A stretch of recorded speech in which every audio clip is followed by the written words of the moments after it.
Hello, everyone, and welcome back to the world's best investing podcast.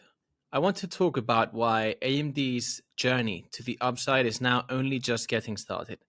The stock is up big time from this year's lows. As many of you know, I've been banging the table about this company for years, but especially over the past year, as everyone was giving up on this company. Many other highly intelligent bulls were here with me, so I salute you guys, because the stock is now up big time. And that is because the market is slowly realizing that AMD has the goods.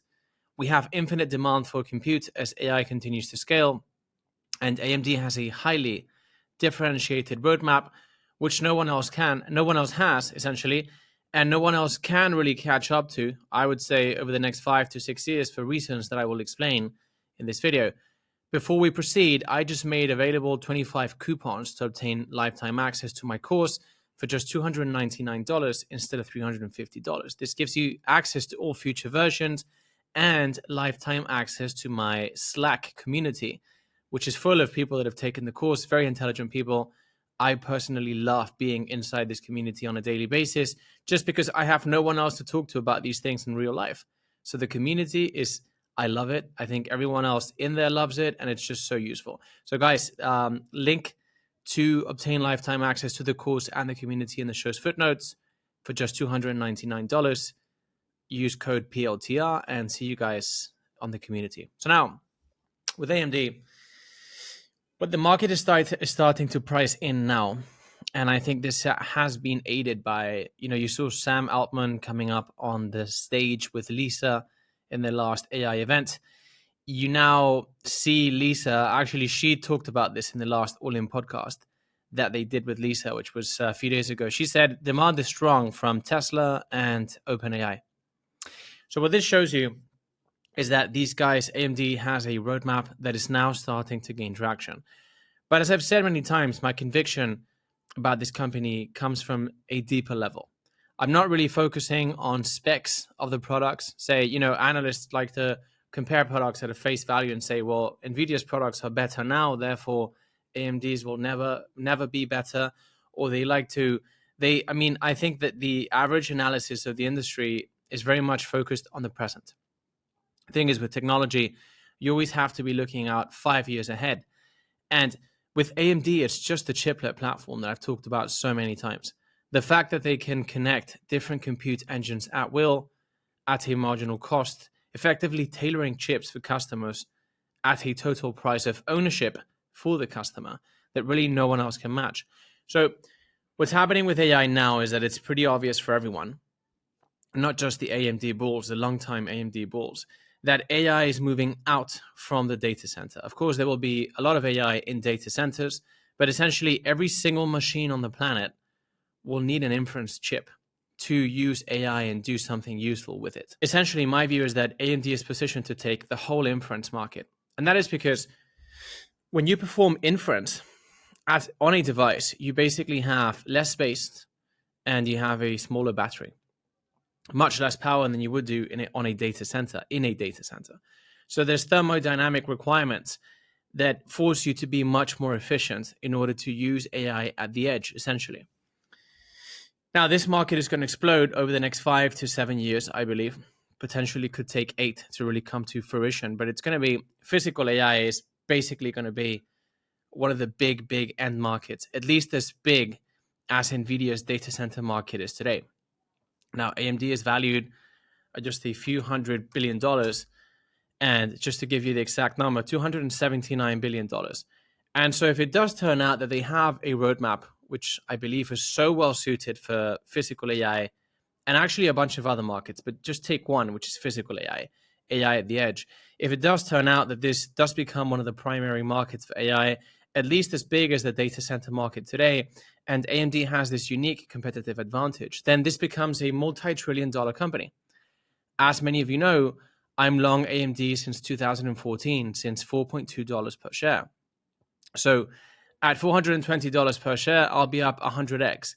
But I actually believe that this is going to get much bigger, because at $420 per share, AMD is still nowhere near the end market cap it could attain if it does actually become the primary player in physical AI, which again is just AI at the edge. Again, why do I believe this is happening? And why do I believe the market is now starting to price this in aggressively? If you look at AMD's AIPCs, so the chips that they recently launched over the past year to bring AIPCs to the market, they really are, and I think, people have had such a tough time wrapping their head around this over the past year, but they really just are a CPU and an FPGA combined. The FPGA is the chip that I've talked about so many times here on the channel, which basically reconfigures itself on the go, changes shape in order to run different neural networks more efficiently. So it basically takes on the shape of the neural network at the circuit level, and that enables you to optimize AI workloads, specifically inference, in a way that no other chip can. It's this roadmap is not science fiction. It's happening already, because that is how AMD is now essentially growing its client segment so fast.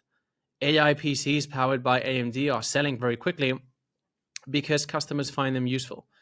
And, firstly, the OEMs are buying the chips. And then eventually, I think over the next few years, we'll see end consumers just using AI for everything when it comes to PCs, essentially. So the reason they can connect CPUs and FPGAs so efficiently is because of this platform. And so actually, the news that came out over the past 24 to 48 hours about AMD raising the price of the Mi 355, etc., is just one part of the business. But again, re-rating AMD on the back of that is kind of myopic, because yes, they have a big opportunity ahead in data centers, and that is what I think they're going to capture a lot of via the 355. But then people, in my view, are still missing the point. And this is why actually, I was saying at $420 per share, my AMD investment is going to be up 100x, but I actually believe it's going to be up 1,000x eventually, just because this is moving into the multi-trillion-dollar range just by AMD's ability to interconnect stuff. What's going to happen, and Lisa Su finally said this in the All In podcast this week. To me, that was a major moment of validation, because I've just been reading in between the lines for AMD's roadmap for years now. And I've been telling you guys, there's going to be all this variety of AI workloads, and AMD has this unique roadmap, which is going to enable them to mix and match compute engines at will in order to ultimately pounce on those workloads and deliver more performance for less than any other player in the market ever possibly could. Lisa finally said this during the All In podcast. So I guess people were kind of, this doesn't mean that this thesis will succeed. There is no guarantee here that this will succeed. But it's just interesting that I've been reading into their roadmap in a way which I think no other analyst has been doing in the public domain. Because, everyone was just saying, well, AMD margins are down, revenue is down, no one is really buying these chips. Remember that? That was like maybe 6 months ago or something.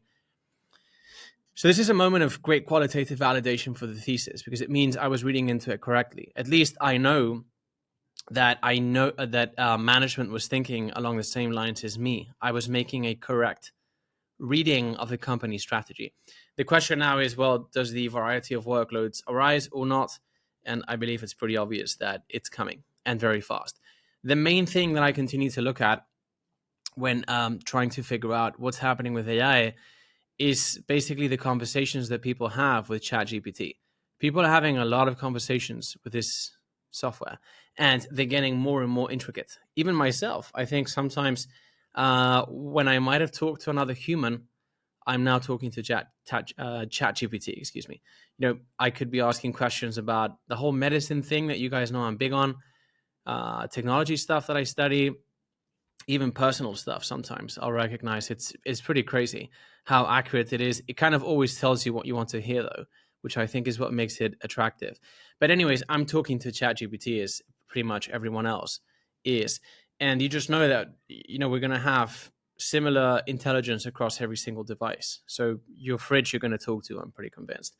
And you're going to do the groceries via that. You're going to talk to your car. You're going to talk to every single machine, and they're going to talk to each other via the explosion of agents. And that's just going to bring about a variety of workloads in a variety of devices that I believe no one else is really going to be able to tackle as well as AMD. Let me say why.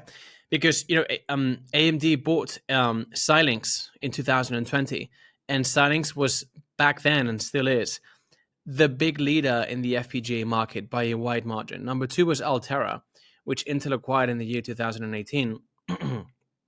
And obviously Intel is going nowhere, and Altera is buried deep within Intel. So basically AMD has the IP, the leading IP for FPGAs, and FPGAs are going to be the crown jewel when it comes to inference in devices. And there's just a huge gap between AMD's ability to deploy FPGAs on the field. Firstly, by the superior nature of Xilinx's technology, and secondly, because of the chiplet architecture, which, as I was telling you guys, now enables AMD to connect FPGAs with other devices and then have that, sell that into the market very quickly and have it work as they prove with the AIPCs, etc. People won't be, other companies won't be able to quite catch up with that, just because Xilinx was building that technology for decades. And so if you own the leading technology and number 2 is buried somewhere else, and then number 3 no one really cares about, well, you have a tremendous advantage. And then, as I was saying, it's not only because of that, it's because of AMD's ability to mix and match compute engines. Simultaneously, what's happening is that AMD's ability to mix and match compute engines actually gives them a lot of optionality at a marginal cost. So we're talking about AI at the edge / physical AI. And my view, as many of you guys have known for a long time, is that if indeed my reading of AMD's strategy and moat is correct, that market alone will have AMD being a multi-trillion-dollar company, say over the next 5 to 8 years, I would argue. But then it so happens that AMD's ability to mix and match compute engines is currently translating into an advantage in terms of total cost of ownership and customers across a variety of very large AI opportunities. The first one being data center. We saw the deal that Meta announced this year, whereby they are now currently running all of Llama's inference on AMD's technology. And as I've said many times, if Llama does that for one chip, it means that they're actually investing in the next 4 or 5 chips that are coming ahead. You don't just deploy this technology if you think you're going to change it in a year's time. It's actually a commitment to the company's roadmap, and obviously a long-term one, because otherwise there is no way to amortize the investment. And so what that shows you is that actually AMD is very well positioned to take meaningful share in a bunch of markets. And this is all brought about by, AMD's technology and platform. It's actually a platform. And what they're doing by getting better at chips, at connecting chips via chiplets, and essentially connecting different computer engines at will, they are building this immense versatility which no one else really has in the industry. And so they're going to be able to personalize chips for customers across the board at scale at a marginal cost. And it's a little bit like it's similar to the HIMSS thesis, in that actually HIMSS is pointing at this future where essentially healthcare is going to cost zero or very near zero. It's going to deliver optimal outcomes, and that's going to be primarily enabled via personalization at zero cost. Essentially, if you can personalize healthcare for millions or billions of individuals worldwide cheaper than anyone else could ever do and deliver better outcomes, then you take the whole market. And so AMD's infrastructure is fundamentally the same. HIMSS is doing that with a more kind of Costco approach, and it's kind of more obvious, or you would think it is. It's actually not obvious to many people just yet. It's kind of simpler to identify. But with AMD, you had to really understand the importance of chiplets, how it's actually not easy to replicate in practice, especially when this company has been doing it for a decade, and then actually the potential of the platform long term, which is vast.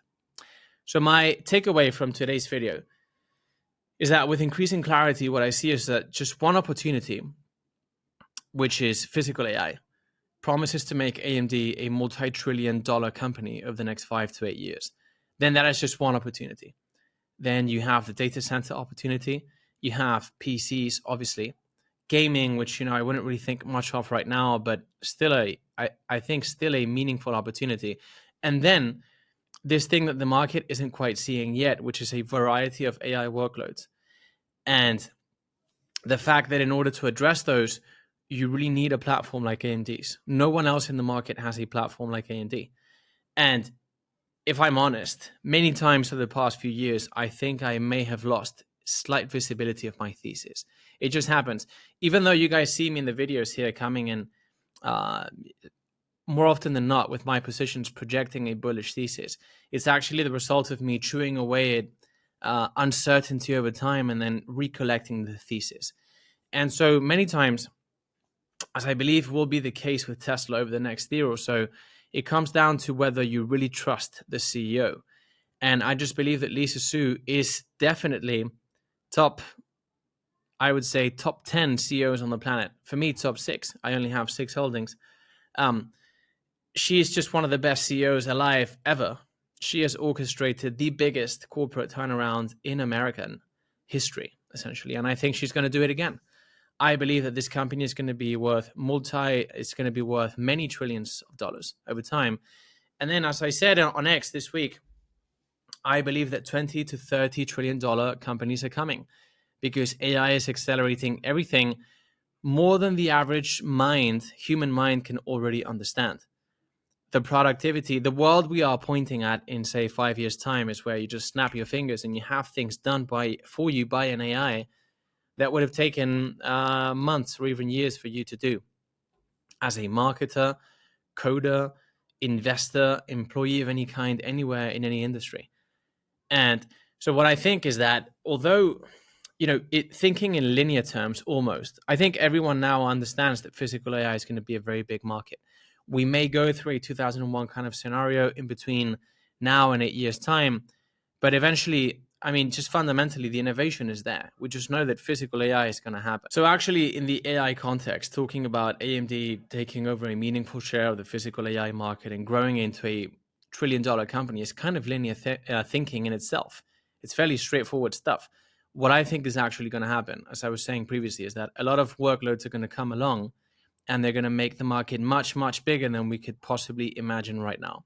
Again, it doesn't mean that we don't see some kind of slump along the way, 2001 style, but I think that looking out into the next decade, I think that's going to happen.